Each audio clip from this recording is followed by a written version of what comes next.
All right, let's dive deep into something pretty cool in machine learning today.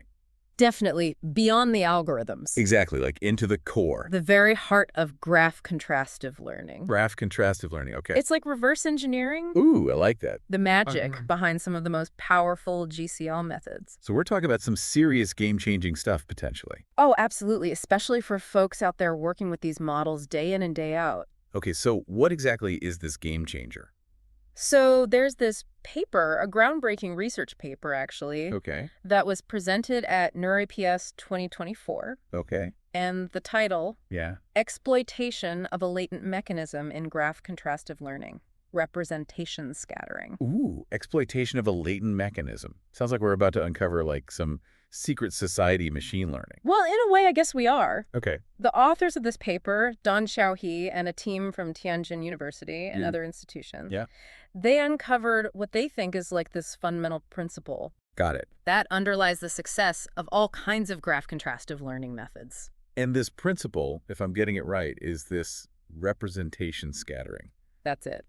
Okay, now before we go too far, I think it's good for everybody to be on the same page here. Yes. Can you give us a super quick refresher on what is graph contrastive learning? Yeah, of course. Like, what's the big idea? So in the simplest terms, graph contrastive learning, or GCL, is a way of training these machine learning models on graph data, Okay. but without needing tons and tons of labeled examples. Oh, okay, and that's important. Why?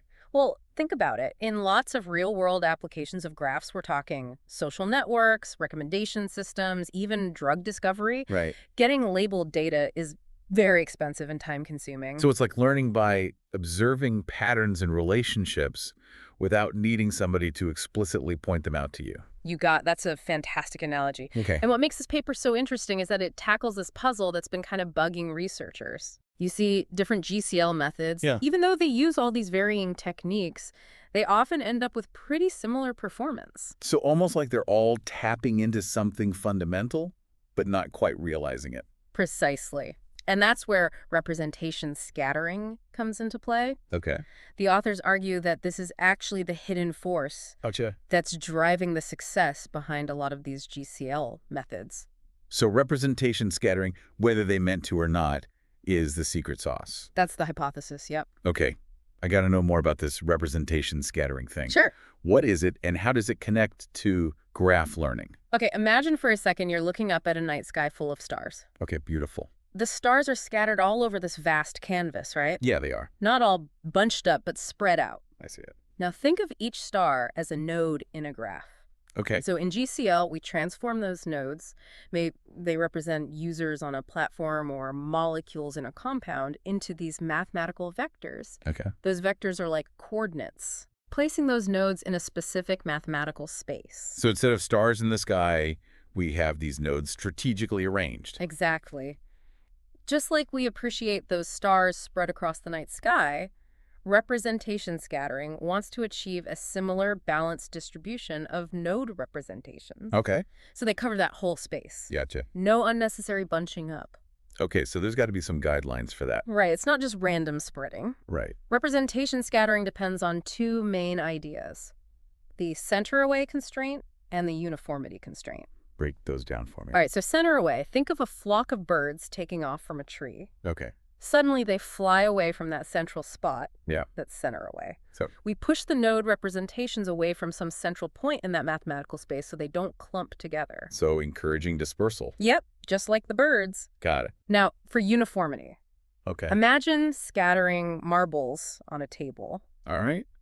You don't want them bunched up or with big gaps, right? Yeah, nice and even. Right. Even distribution, Got it. uniformity in representation scattering is the same idea. Okay. We want the representations to be spread out evenly in the mathematical space. Makes sense to capture diversity. Exactly, and retain as much information as possible. Okay, so center away and uniformity, they work together to make sure that those node representations are strategically placed. Yes. But the big deal here is that the authors are suggesting that existing GCL methods are already doing this without even trying. That's right.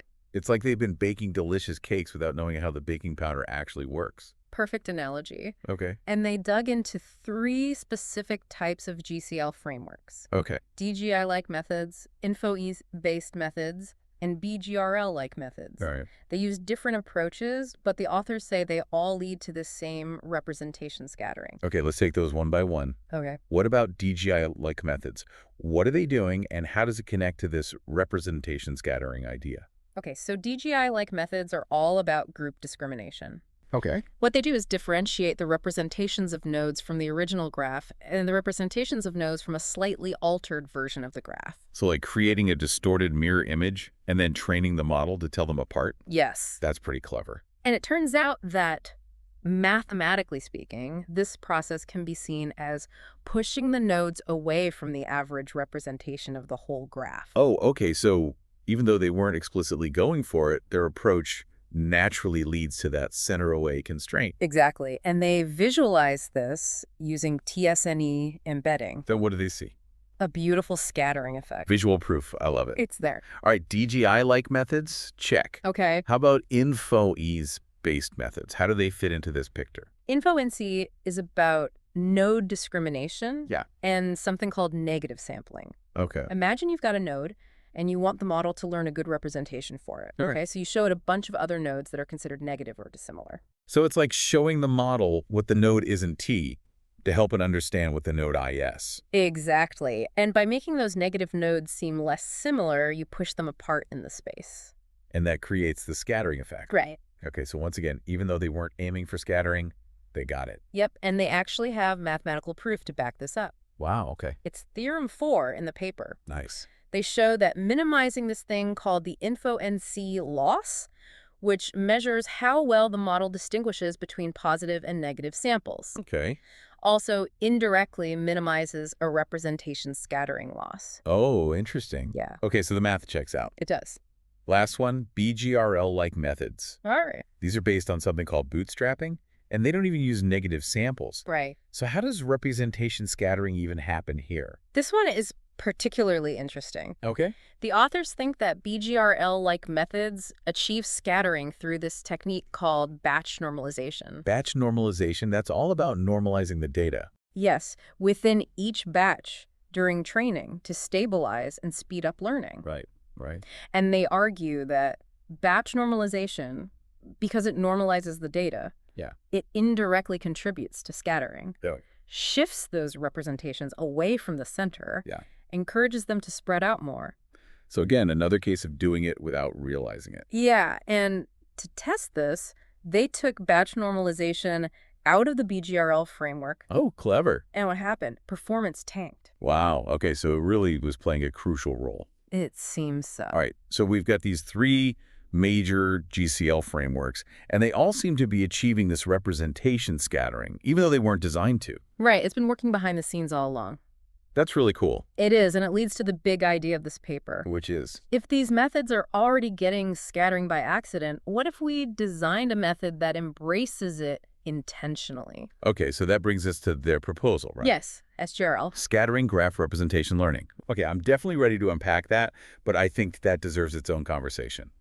Agreed. SGRL takes this representation scattering concept and makes it the star. All right, listeners, hold on tight, because next time we're diving into the inner workings of SGRL and how it uses this newfound principle. It's going to be exciting. Stay tuned. Back again for more on the deep dive. Ready to unpack this new framework, SGRL. All right, so SGRL. Scattering graph representation learning. Yep, that's the one. It's like they had this realization, hey, if representation scattering is already happening, why not use it on purpose? That's the gist of it. And that's what SGRL aims to do. Exactly. Built for optimal representation scattering. Optimal? Okay, I'm hooked.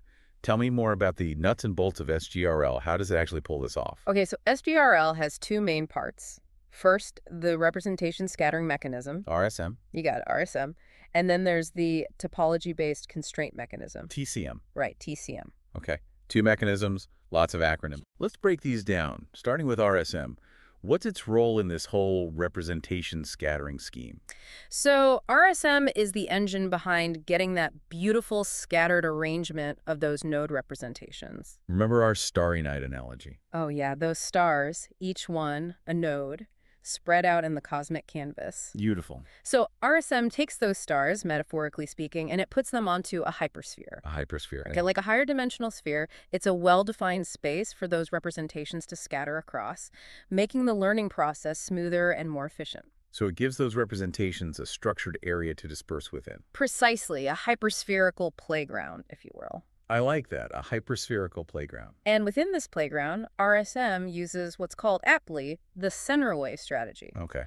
It pushes those node representations away from the mean representation of all the nodes. A direct way to implement that center away constraint prevents clumping, maximizes dispersal. Makes perfect sense. But if RSM is all about pushing things apart, how do we make sure that those nodes that should be close stay close? Like friends in a social network or atoms in a molecule that are connected. That's where TCM comes in, the topology-based constraint mechanism. Okay. It's all about balance, making sure that while we're scattering, we don't lose important information about the graph's structure. So if RSM is pushing, TCM is pulling. That's a great way to put it. Okay. Like, imagine you scatter magnets on a table. Even as they spread out, those that are connected will stick together, resisting that spreading. Okay, I see. TCM does something similar, preserves those crucial connections. All right, that analogy really helps. Good. But how does TCM actually work? Is it just measuring distances and pulling them closer? A bit more nuanced than that. Right. Remember we mentioned SGRL uses two encoders? Yeah, the online encoder and the target encoder, right? Yes. TCM works on the online encoder specifically. It modifies the representations coming from that encoder. And it does that by including information about each node's neighbors in the graph. So it's looking at the whole neighborhood. Exactly. Not just the node in isolation, but its social circle, you could say. So like the social circle of a user on a social network, or the atoms bonded to a specific atom. Exactly. TCM gathers info from those neighbors, bringing connected nodes closer together in the representational space, like giving those connected magnets an extra bit of attraction. Okay, starting to see the bigger picture here. But if we've got RSM pushing and TCM pulling, isn't there a chance of conflict? Like a tug of war? Great point. You're sharp. That's a key thing they had to consider when designing SGRL. Okay. And to deal with that potential conflict, they use something called exponential moving average, or EMA. EMA rings a bell. Isn't that like smoothing out data over time by averaging values? Exactly. And in SGRL, EMA helps balance those potentially opposing forces of scattering and constraint and make sure RSM and TCM work together smoothly. So it's like the mediator, making sure both scattering and structure preservation get their fair share. That's a good way to think about it. EMA helps strike that balance where representations are both spread out and still meaningful structurally. Okay, so SGRL sounds great in theory, but does it actually work? That's the million-dollar question, right? And they put it to the test. They didn't hold back. Okay, good. 5 commonly used benchmark data sets. Those are like the standardized testing grounds for graph learning methods, covering both node classification and node clustering tasks. Good mix to see what it can do. Right. Node classification is about predicting labels for nodes, like is this user a student or a professional based on their network. Got it. And node clustering is about grouping nodes together based on how similar they are, forming communities, you could say. Okay, makes sense. So how did SGRL do? Did it live up to the hype? Impressive results, actually. SGRL beat several state-of-the-art GCL methods on those node classification tasks. Wow, okay. And for the clustering tasks, it was right up there with best. So it seems like this representation scattering idea is paying off. Yeah. I'm a big fan of visualizations. Did they provide any visuals to help understand how SGRL is learning? They did. They used TSNE to visualize the node representations. And what they found was that SGRL created clearer boundaries between different classes of nodes, meaning it's learning representations that are more distinct and meaningful. So not only is it performing well, it's also learning things that make sense visually. Exactly. To really confirm their design choices, they also did something called an ablation study. Oh, yeah. Where they remove different parts of SGRL one by one to see how each part contributes. Like taking the machine apart to see what each gear does? Exactly. What they found was that removing any one of those components, RSM, TCM, or EMA, led to worse performance across the board. So each part really does play an important role. It does. They all work together. So they've shown that it's not just the idea of representation scattering that matters, but the way SGRL does it. Exactly. The design and those two mechanisms working together with a little help from EMA. Okay, so it's like they've cracked the code, not just for this one method, but for a bigger principle that could change how we do graph learning. That's the hope. This understanding opens up a lot of exciting new directions. Well, we've covered a lot, the why, the how, and the does it work of SGRL. Before we wrap up, though, I'm curious, any limitations they mentioned or things that need more research? Yes, they pointed out that while SGRL did great on those homogeneous data sets we talked about, Those are the ones where all nodes are the same type. right, it might struggle with heterogeneous data sets. The ones with different types of nodes and relationships, like a social network with users, posts, and images. Exactly. In those cases, those basic topology-based constraints that SGRL uses might not be enough. Like trying to use the wrong tools for the job. Right, so developing more sophisticated constraints for those complex data sets is a big opportunity for future research. Makes sense. Any other areas they highlighted for improvement? They also mentioned that the way they're balancing RSM and TCM with EMA might not be the only way or the best way. So finding other techniques to do that balancing could lead to even better performance or make SGRL work better on different kinds of graphs. So still room to grow and optimize. That's exciting. Absolutely. This paper is like a launching point for a whole new wave of research. That's a great way to put it. It's not just about SGRL itself, but about this bigger idea of representation scattering and how we can use it to make graph learning even more powerful. Back for the final part of our SGRL deep dive. We've covered a lot of ground already. Yeah, the theory, the architecture, those impressive results. But it doesn't stop there. Of course not. With good research, there's always more. The authors did more experiments to really see how SGRL behaves in different situations. It's like fine-tuning a musical instrument. Oh, yeah. Got to adjust those knobs and levers. To find that perfect harmony. Exactly. So what knobs did they tweak with SGRL? One of the big ones was the K value.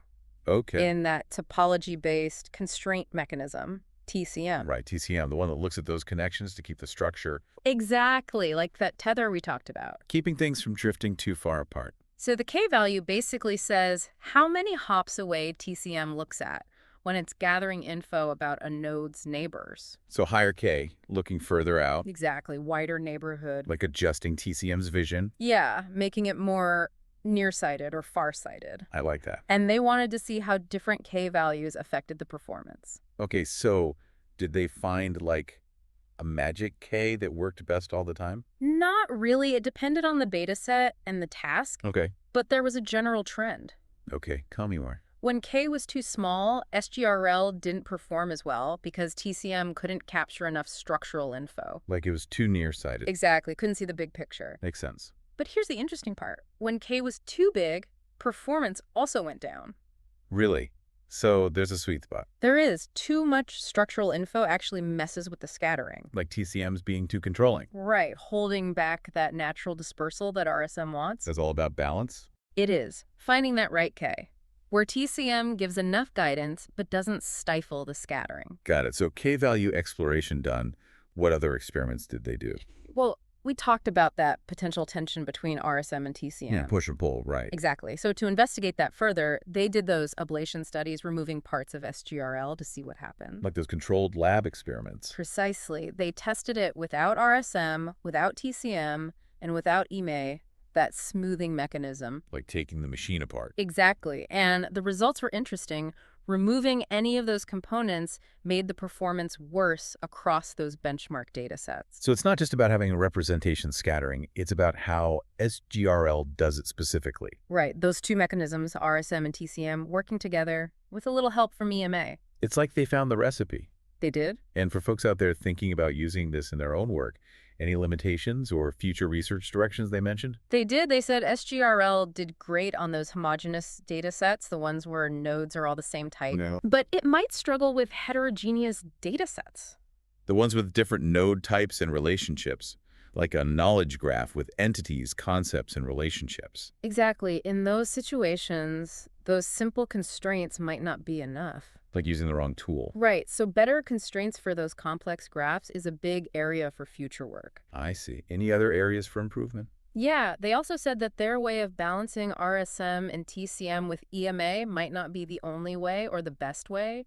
So there might be even better ways to do it. Possibly finding those could make SGRL even better or make it work on more kinds of graphs. So lots of potential still. Definitely. This paper's really opened up a new way of thinking about graph contrastive learning, It has. emphasizing that representation scattering and giving us a framework to achieve it. A great starting point for future research. That's what we're all about here on the Deep Dive. Absolutely. Uncovering these gems, seeing what they mean, and hopefully sparking new ideas. For everyone out there. We encourage you to check out the paper, the links in the show notes. Dive into those details. See how you might use these ideas. And maybe even contribute to this exciting new direction. It's a fascinating journey. And we're all in it together. Continuously learning, pushing those boundaries, figuring out how our models work. That's the heart of it.